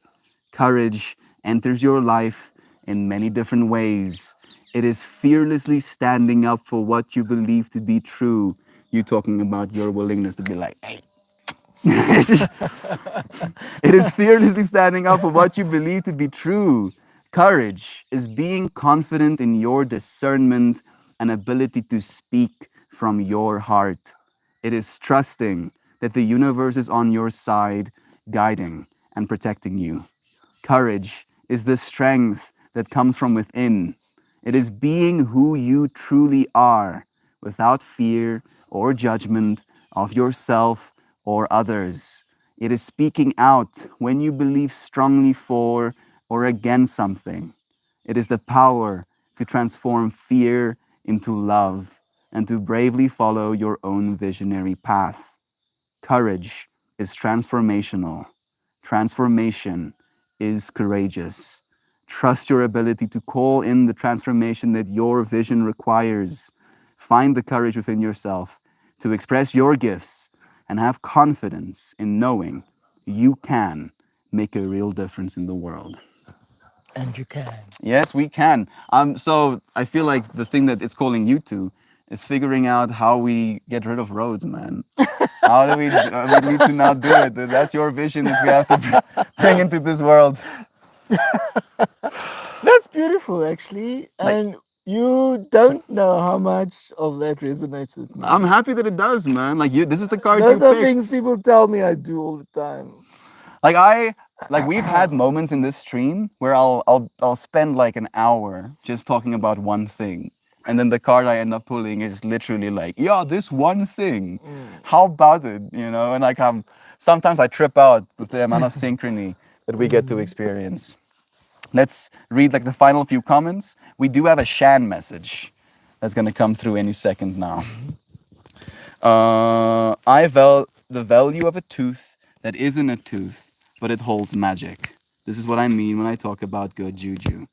With a necklace, I mean they're talking about your good juju. Oh gosh, the kindred spirit card, of course. New friends, old friends, happy harmony. Or like, as a waiter with an unreasonable meanie at a table, I wouldn't refill their drinks. I say, live in a way that makes people want to be nice, you know. Yeah. I resonate with that, Joy V, if I really do, right? It's like, oh, you're trying to be an asshole? Guess you're not getting refills, you know, no drinks. Like they're like waving at you and you're like just staring into the distance, you know. I can't see anything right now. It's my favorite live stream ever, for real. Loazana, I'm so happy that you enjoyed it as well. It was a blessed time being able to spend this moment with you, friends. Thank you, David, for Thank offering you. your energy as man. well, man. Yeah. Like I asked David if he wants to join us, and he was like, "Yeah." I was like, I thought that he might not want to, and you were like a star, dude. You're meant for the camera, it seems. This card is hitting so hard right now. Thank you for being willing to transform alongside us, to do the work so we may transform. I guess I wasn't doing that by avoiding them and their water glasses, lol. Irony, like a divine hammer, the beauty. Hey, Cyclone is just joining us now. We're just about finishing with the bear. There it is. Better late than never. We have our Shan message where she goes, have the mostest, beautifulest day, everyone. I wholeheartedly love you all so, very, super duper hugely, humongously, hulkingly, herculaneally, staggeringly, cosmically, dearly, beloved, fascinatingly, enchantingly, melt, dazzlingly, David, and all of you oh so very amazingly, unbelievably, exuberantly, elegantly, vivaciously, spectacularly, gorgeously, gleamingly, magically, magical, divine, precious friends that do the work to have fun. She's Oh, supercalifragilistic. 100%. She does this every day, dude. Like sending us a Shan message. Thank you, Shan, for blessing us with your lovin's as well. You want to watch this one back, dude? Love you, Cyclone. It's very nice to have you in stream today, David. All of the friends. David is awesome. Completely unself-conscious. You do have that energy to you, man. Hmm? Yeah, I don't feel like any insecurity in your soul. And that No, we all have insecurities. like this Some weekend things are worth just for letting go. Yeah, Yeah. like ignoring your insecurities. Ignoring it. Like this You'll weekend, never be completely insecure. like I shared a little bit of my insecurities with him this weekend, and he instantly, went to like curb stomp my insecurities. Like, hey, oh, hey, stop the insecurities. This message pumps up my everyday. I think Shad used a bunch of new words as well. Vivaciously. I don't use that one of my vocabulary. Vocabularies. That one was cool. And Herculaneally. That one I also want to start using more. Shan really are a supercalifragilisticexpialidocious. Absolutely. Who said that? That is Louisiana. Oh. Thank you, friends. Lisa, blessings to you too. I appreciate you for joining me, for spending this moment with us. And I'll see you again soon. Tomorrow. Goodbye, everybody. From our sunset to yours. Yeah, go and make the most of the day. They literally have daylight right now as ours are going away. Blessings to you, everyone.